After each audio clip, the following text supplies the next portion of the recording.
Секој трет граѓанин имал допир со корумпиран службеник, покажува истражувањето на Факултетот за безбедност. На денешната научна конференција посветена на оваа тема беше укажано дека системската корупција представува сериозна безбедносна закана затоа што со инфилтрација на корупцијата во институциите тие се парализираат. Резултатите се фрапантни, каде што граѓаните укажуваат дека секој трет граѓанин имал додир со корумпиран службеник или тој лично или некој од неговите блиски. Од тој аспект треба да имаме посериозен пристап кон справување, би кажал сега и корупција како безбедносна закана кон граѓаните.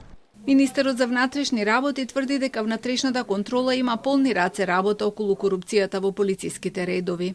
Огромен број на случаи, огромен број на процесни действија се превземени од страна на одделот за внатрешна контрола во изминативе година и пол и гледаме резултат од тоа. Гледаме резултат во насока на процесуирање на сите оние постапки во рамки на Министерството за внатрешни работи, соодветно санкционирање на оние кои што нечесно, непрофесионално, недостоинствено и коруптивно се однесуваат во рамки на внатрешните редови на Министерството за внатрешни работи. И одредени затвори се стандардно дувло на корупција. ВД директорот на управата за санкции вели дека лично се залага корумпираните лица не само да бидат избркани од работа, туку и да добијат затворски казни.